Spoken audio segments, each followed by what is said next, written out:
Assalamualaikum warahmatullahi wabarakatuh. Om Swastiastu, Namo Buddhaya, salam kebajikan, salam sejahtera untuk kita semua.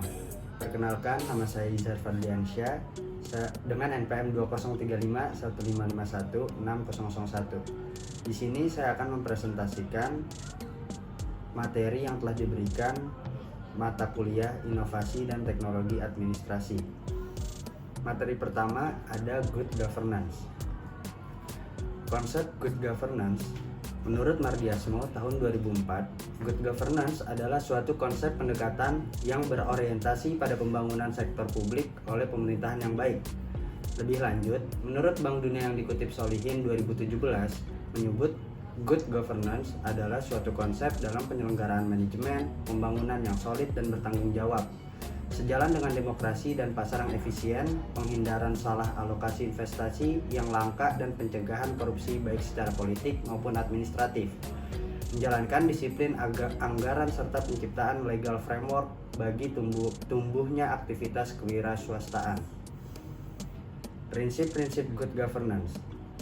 Menurut United Nations Development Program atau UNDP, dalam Sedarmayanti tahun 2009 mengemukakan bahwa karakteristik atau prinsip-prinsip yang harus dianut dan dikembangkan dalam praktek penyelenggaraan kepemerintahan yang baik meliputi: yang pertama ada partisipasi, kedua ada aturan hukum, yang ketiga transparansi, yang keempat daya tanggap, yang kelima berorientasi konsensus, yang keenam berkeadilan, yang ketujuh efektivitas dan efisiensi, yang kedelapan akuntabilitas, yang kesembilan bervisi strategis.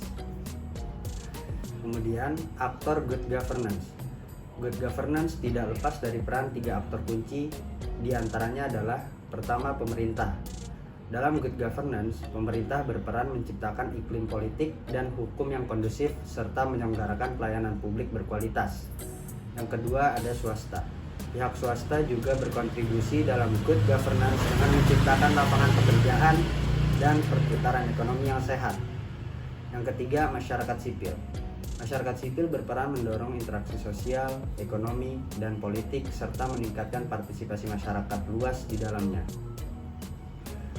Kemudian permasalahan penerapan Good Governance di Indonesia. Yang pertama, integritas pelaku pemerintahan, yang kedua kondisi politik dalam negeri, yang ketiga kondisi ekonomi masyarakat, yang keempat kondisi sosial masyarakat, yang kelima sistem hukum. Kemudian pembahasan kedua ada pemerintahan berbasis elektronik dalam pelayanan publik.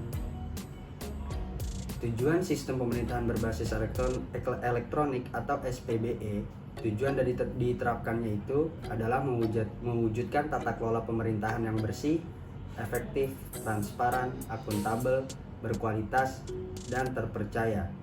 Tujuan utama dari SPBE yaitu meningkatkan efisiensi dan efektivitas pemerintah, meningkatkan transparansi dan akuntabilitas, mempermudah akses masyarakat terhadap pelayanan publik, meningkatkan interaksi dan partisipasi masyarakat, meningkatkan kualitas pelayanan publik. Kemudian sisi positif inovasi layanan publik berbasis teknologi informasi adalah tingkat kepercayaan masyarakat terhadap pelayanan publik dapat meningkat karena adanya inovasi publik berbasis teknologi dan informasi. Maksud hal ini ialah dengan diterapkannya transformasi digital dalam pemerintahan mampu memberikan nilai manfaat yang optimal, baik pada bidang administrasi pemerintahan maupun pada bidang pelayanan publik, sehingga mampu mendorong pelaksanaan pelayanan publik yang lebih cepat dan efisien. Dengan begitu, masyarakat akan lebih yakin apabila kinerja para aparatur pelayanan publik semakin baik dengan adanya hal tersebut. Bagi masyarakat juga pelayanan yang diberikan lebih jauh transparan sehingga bisa melahirkan hasil yang positif juga. Kemudian, pembahasan berikutnya ada inovasi sektor publik. Konsep inovasi sektor publik menurut Block dalam Setnikar dan Veronica tahun 2013 menjelaskan bahwa inovasi terdiri dari perubahan baru dan signifikan untuk jasa dan barang, proses operasional, metode organisasi atau cara organisasi berkomunikasi dengan pengguna. Secara umum, inovasi dalam sektor publik bertujuan untuk meningkatkan efisiensi, meningkatkan transparansi, meningkatkan kualitas pelayanan dan meningkatkan kepuasan pengguna. Selain itu juga bertujuan untuk mengatasi tantangan sosial seperti mengatasi permasalahan kesenjangan kemiskinan, kesehatan, pendidikan, keamanan publik, lingkungan, dan lain sebagainya. Jenis inovasi sektor publik, menurut Moore dan Hartley, tahun 2013 menjelaskan terdapat beberapa jenis inovasi di sektor publik, antara lain yang pertama ada inovasi proses yang terdiri dari proses inovasi administrasi dan proses inovasi teknologi. Yang kedua ada inovasi produk atau jasa. Yang ketiga inovasi pemerintahan, dan yang keempat ada inovasi konseptual. Karakteristik inovasi dalam sektor publik. Menurut Moore dan Ben Bassat dalam Aturan dan Tezkan tahun 2010 mengidentifikasi 3 karakteristik inovasi dalam sektor publik. Di antaranya ada image, yaitu sejauh mana suatu inovasi dianggap untuk meningkatkan citra atau status seseorang atau lembaga dalam sistem tertentu. Yang kedua ada voluntariness of use, merupakan sejauh mana penggunaan suatu inovasi dianggap sebagai aktivitas sukarela atau kehendak yang bebas. Dan yang terakhir ada result demonstrability, merupakan sejauh mana hasil dari percobaan suatu inovasi yang dirasakan. Semakin besar manfaat hasil percobaan, maka semakin cepat adopsi suatu inovasi. Kemudian pembahasan berikutnya ada inventarisasi inovasi pelayanan publik jadi langkah awal entaskan isu RB tematik. Kesimpulan dari inventarisasi inovasi pelayanan publik jadi langkah awal entaskan isu RB tematik, sebagai bentuk penyelesaian isu-isu reformasi birokrasi atau RB tematik, maka Kementerian Pendayagunaan Aparatur Negara dan Reformasi Birokrasi atau PAN-RB melakukan inventarisasi inovasi pelayanan publik yang berguna dalam menjaring inovasi terbaik sehingga berpotensi untuk ditiru dan dimanfaatkan oleh kabupaten atau kota di Indonesia. Dengan adanya kegiatan inventarisasi tersebut, maka para inovator diharapkan dapat memberikan informasi berkaitan dengan inovasi yang dipilih, dan kemudian datanya dapat diolah ke dalam program replikasi inovasi pelayanan publik. Setelah memilih pengentasan kemiskinan dan peningkatan investasi yang berkaitan dengan isu RB tematik, maka selanjutnya inovasi yang dipilih adalah berkaitan dengan digitalisasi administrasi pemerintahan, yakni layanan informasi pertanahan elektronik, Siplan Dukilat, atau sistem pelayanan administrasi kependudukan di wilayah perbatasan dan pedalaman, dan yang terakhir ada Sipraja atau sistem pelayanan rakyat Sidoarjo. 3 inovasi yang berhubungan dengan isu RB tematik digitalisasi administrasi pemerintahan. Yang pertama ada layanan informasi pertahanan elektronik atau disingkat LIPE. Sistem yang digunakan oleh Kementerian Pertahanan Indonesia untuk menyediakan informasi terkait dengan pertahanan dan keamanan negara secara elektronik. Sistem ini memberikan akses kepada instansi terkait seperti TNI, Polri, dan lembaga pemerintah terkait untuk mendapatkan informasi yang diperlukan dalam pengambilan keputusan strategis terkait pertahanan negara.